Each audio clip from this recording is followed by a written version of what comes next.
What can a team do when it discovers, after abandoning, that its car could have been defective before touching the track?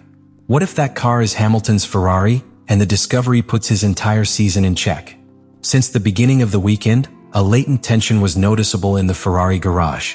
The car's behavior was erratic, difficult to predict, especially in high-speed corners. Hamilton, always meticulous with his technical comments, expressed his discomfort since free practice. Despite the adjustments made to the setup, the SF-25 seemed disconnected from its pilot. It was as if each mechanical intervention had an unpredictable effect, undermining the confidence of the driver. And in Formula One, without trust, there is no possible performance. The start at Interlagos was chaotic. As soon as the traffic lights went out, Lewis Hamilton found himself involved in a sequence of events that would end up defining his weekend and possibly much more than that.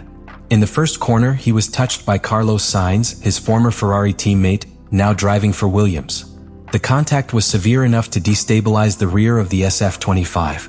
Hamilton immediately reported it on the radio. "The rear end is not stable," a brief phrase but loaded with concern.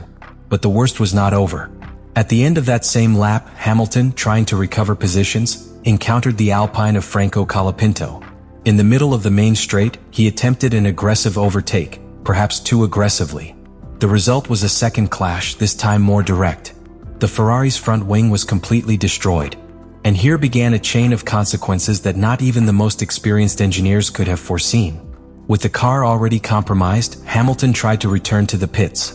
But that survival attempt was unknowingly what doomed the car. The detached spoiler was not ejected cleanly, it became trapped under the floor of the car. At that point, the Ferrari became a rolling trap unto itself. As it slowly moved towards the pit lane, the wing acted like a wedge, tearing the lower aerodynamic ducts and causing irreversible damage to the flat bottom. The sensors began to register abnormal vibrations. The telemetry showed oscillations that had not been contemplated even in extreme simulations. The car lost stability with every meter. Hamilton insisted on continuing, but his voice conveyed alarm. "I'm going to crash here," he said, and it was not an exaggeration. It was a technical warning disguised as desperation. The car was out of control, and what in other contexts could have been a simple abandonment, here became the beginning of an internal investigation that would change the course of the season. The abandonment came on lap 37, but his story had begun much earlier. Every lap Hamilton completed was a testament to a car that was not prepared to compete, or even to endure. The SF-25 did not fail only because of the impacts. He failed because he was already wounded from within. Ferrari didn't know it then, but he was about to discover that the real catastrophe was not abandonment, but everything that was hidden beneath its surface. Once the race was over and with car number 44 parked in the garage after its retirement on lap 37, the atmosphere in the Ferrari pit was one of absolute tension. It wasn't the classic bitter taste of an early elimination or a bad result. It was something deeper, more disturbing. Frédéric Vasseur, team director, together with his main engineers, immediately ordered a thorough technical review of the SF-25. What began as a routine post-abandonment checkup soon transformed into a technical autopsy that would reveal a series of findings that would mark a before and after in Ferrari's season.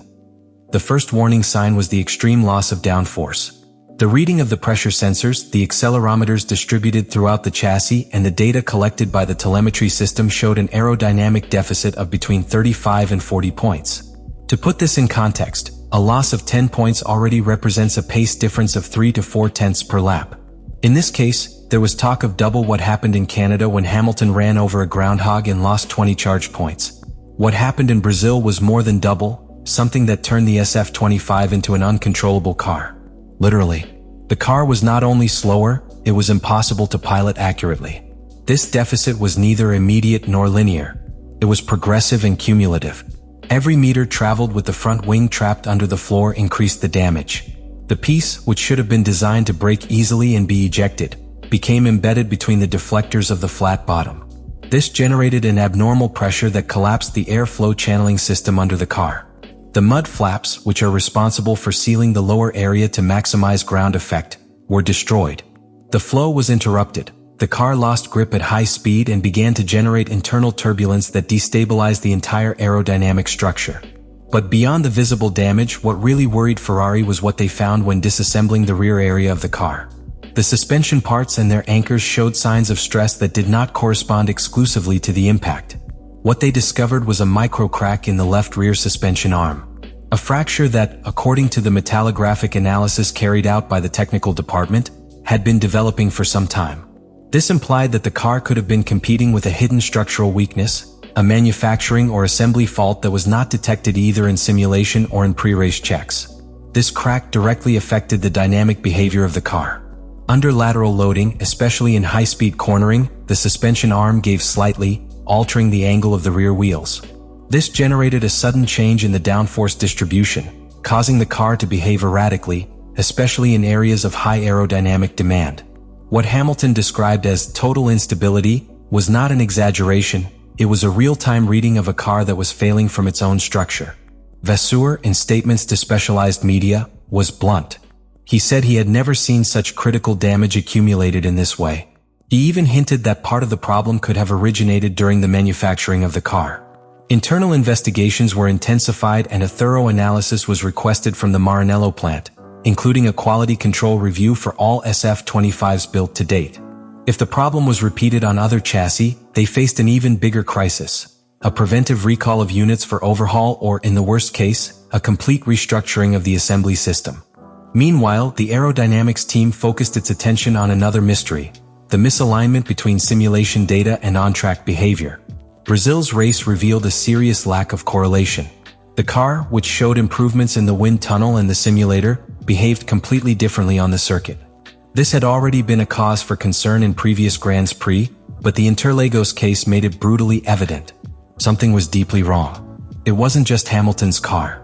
It was a sign that the entire aerodynamic model of the SF-25 might be based on the wrong premises. This combination of mechanical damage, structural failures, and correlation errors has led Ferrari to re-evaluate not only its design, but also its internal processes. In a category where every thousandth counts, a failure of this magnitude not only jeopardizes a race, but can sink a championship. Vasseur's finding was not just a technical report, it was a ruling. The SF-25 as it stands is unreliable. And in a sport where trust between driver, team and machine is everything, Ferrari is now facing its biggest challenge in years. The third and most worrying revelation after the Brazilian GP was not visible on the television graphics or in Hamilton's onboard footage. It was not the crash or the abandonment, but something much deeper: the discovery of a structural and philosophical design crisis that calls into question the technical integrity of the SF-25 project. Ferrari is not simply facing a damaged car, but a platform that, from its conception, could have been born with a critical deviation. This is not a race failure. It's a crack in the foundation. And while this is happening, the media pressure does not let up. Rumors about internal frustration multiply.